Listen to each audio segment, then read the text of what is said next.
Roll Tide, and welcome back to Crimson Drive, driven by NASCAR. Roger Hoover now pleased to be joined by Alabama tight end Josh Cuevas as we get ready for the 2025 season. And Josh, Roll Tide, first of all, can you believe the season's already here?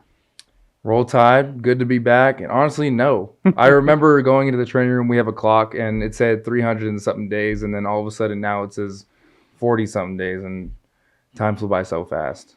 Flew by so fast. How'd you use this summer and the spring really as well to get better, get ready for this year?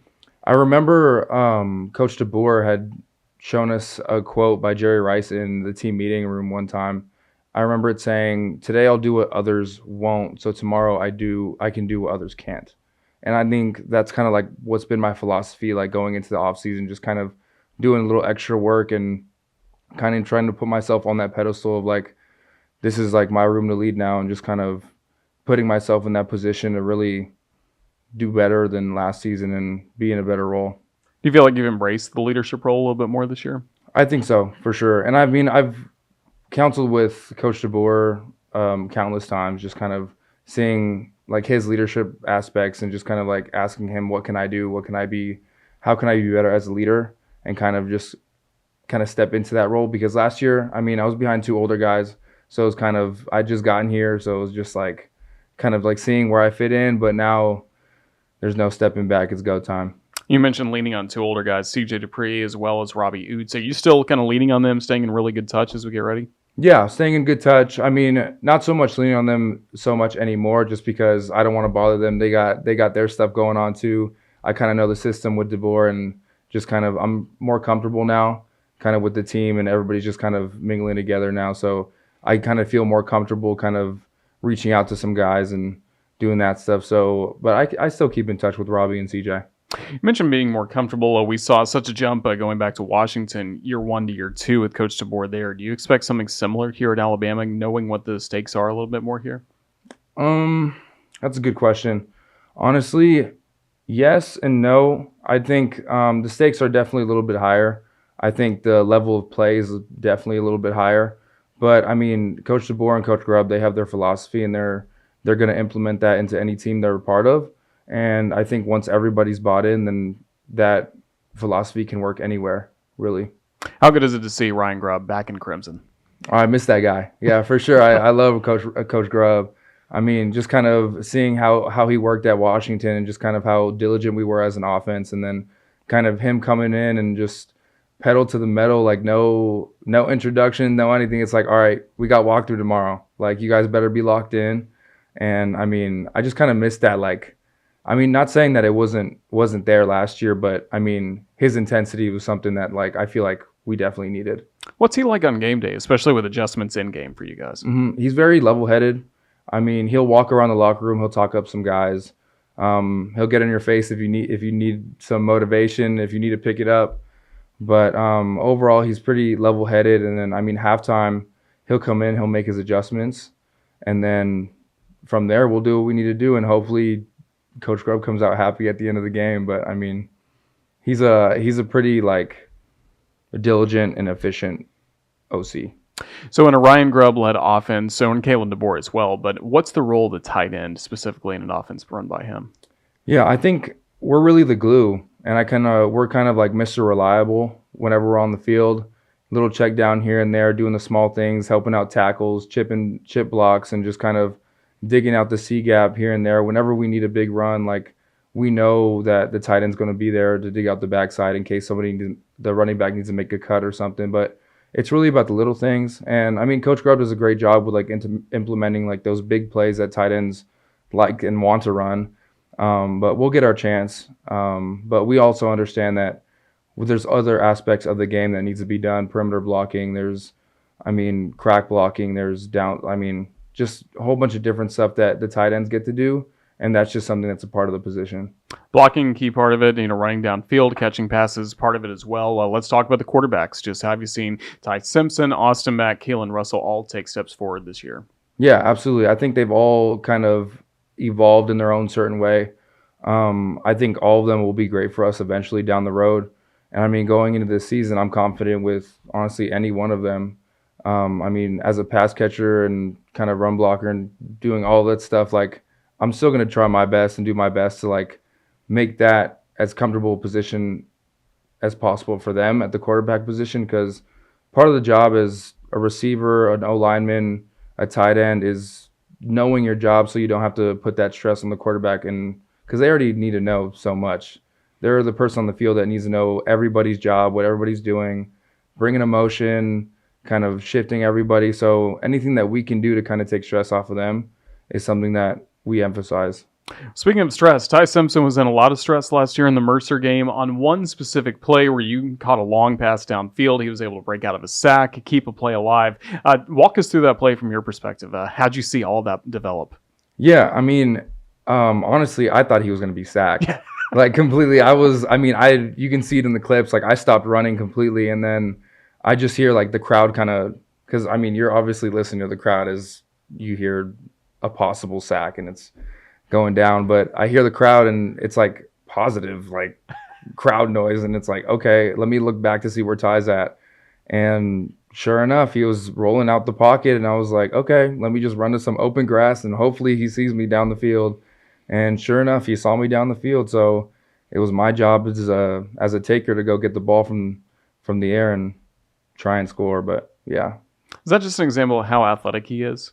Oh, for sure. I think he's sneaky athletic. I think a lot of people think of him as like a mainly like pocket passer type of guy, but I think he can get out there, roll and throw on the move and get some yards with his legs if he wanted to.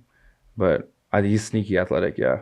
And, of course, last year he played with a mobile quarterback in Jalen Milroe as well. One other great moment you had against Wisconsin, a late touchdown in that ball game early in the fourth quarter. But how did Wisconsin leave you so wide open on that play?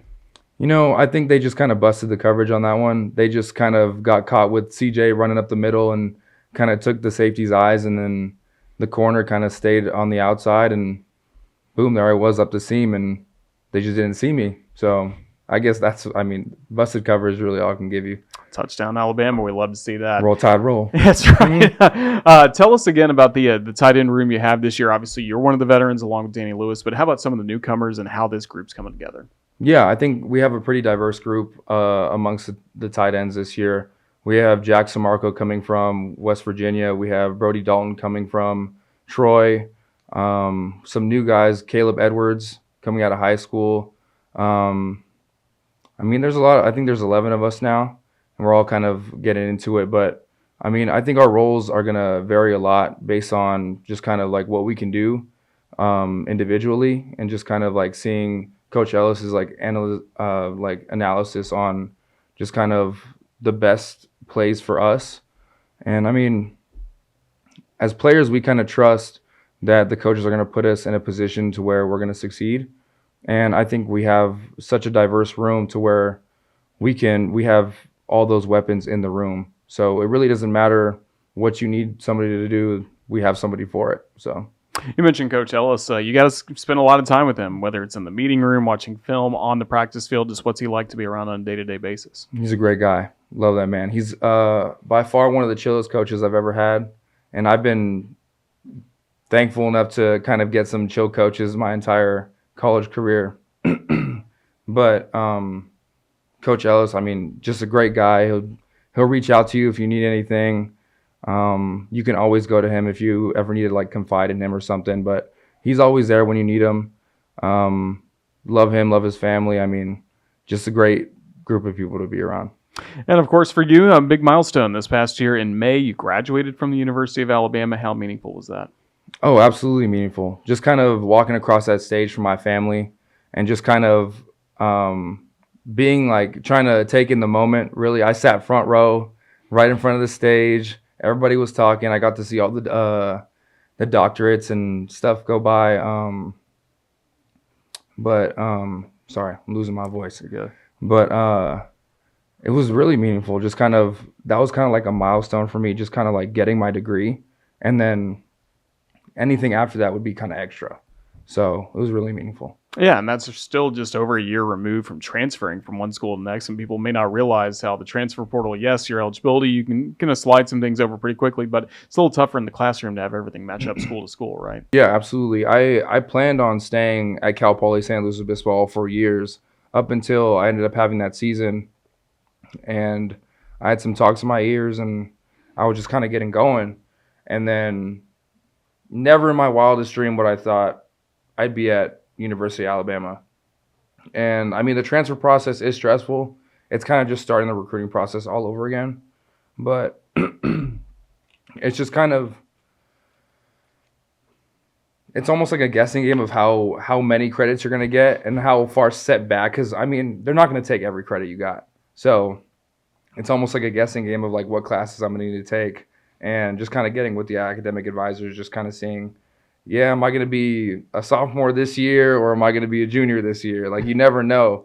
And, I mean, thankfully, all my credits kind of like backed me up a little bit and just kind of during the transfer process twice. So. Now you're a college graduate. Now you're gearing up for this season with Crimson Tide football team. Just what do you feel like this offense is capable of? What do you hope fans see game to game from this group? I think we're going to be a really aggressive and explosive offense. I think we have a very extensive playbook, and I think Coach Grubb as a play caller is very aggressive when in any down, honestly. And I think it's going to be a lot of fun.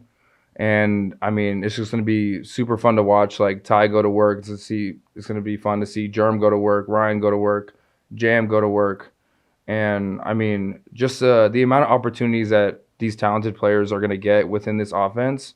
It's going to be a wild ride.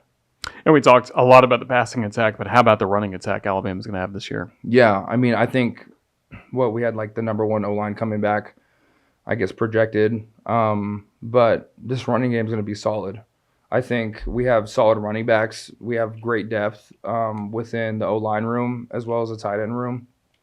And I think up front we're really reliable. And I mean, Ty has great like decision-making skills, and whether or not he needs to pull the ball or give it to somebody to run it down the middle or something, but we'll get yards when we need to get yards. It's going to be exciting to watch the Crimson Tide offense this year with Josh Cuevas at tight end and being very involved in the running game, passing attack. He gets to really do it all for this Crimson Tide team. So, Josh, thank you for your time you've given us today. Best of luck. Roll Tide. Thanks for having me back. Appreciate it.